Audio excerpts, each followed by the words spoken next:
నమస్తే మిత్రులారా, నేను మీ శ్రీనివాస్ చౌహాన్ అడ్వకేట్. మిత్రులారా, హేబియస్ కార్పస్ రిట్ పిటిషన్కు మాండమస్ రిట్ పిటిషన్కి మధ్య తేడా ఏంటి? సో మిత్రులారా, మన దేశంలో భారత రాజ్యాంగం అమలులో ఉన్నది. భారత రాజ్యాంగంలోని ఆర్టికల్ 228 ప్రకారంగా మనము హైకోర్టులో రిట్ పిటిషన్స్ ఫైల్ చేస్తుంటాం.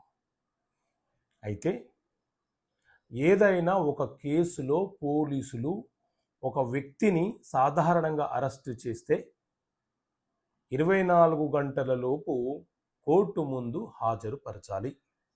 ఒకవేళ వాళ్ళు కనుక 24 గంటల లోపు కోర్టు ముందు అరెస్టు చేసిన వ్యక్తిని హాజరుపరచకపోతే ఆర్టికల్ 228 ప్రకారంగా మనము ఆ వ్యక్తికి సంబంధించిన బంధువులు, వ్యక్తులు ఎవరైనా సరే హైకోర్టులో habeas corpus writ petition file చేసుకొని అతనిని కోర్టు ముందు హాజరుపరచమని న్యాయస్థానం ద్వారా ఆర్డర్ పొందే హక్కు మనకుంటుంది.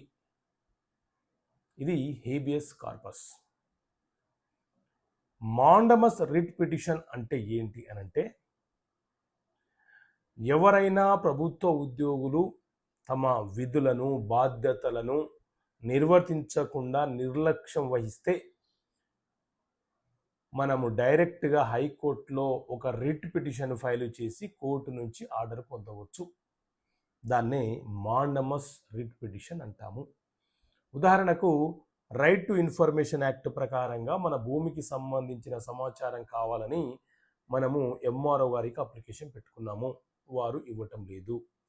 అలాగే సర్వే చేయమని చెప్పి సర్వేయర్కు ఒక అప్లికేషన్ పెట్టుకున్నాము, అతను ముందుకు రావటం లేదు, సర్వే నిర్వర్తించటం లేదు. పోలీస్ అధికారి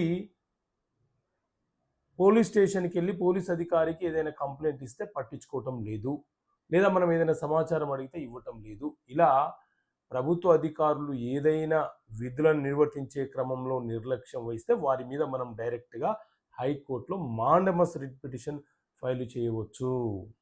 ఇదే మాండమస్ రిట్ పిటిషన్. ఓకే మిత్రులారా, థ్యాంక్ యూ. జై హింద్.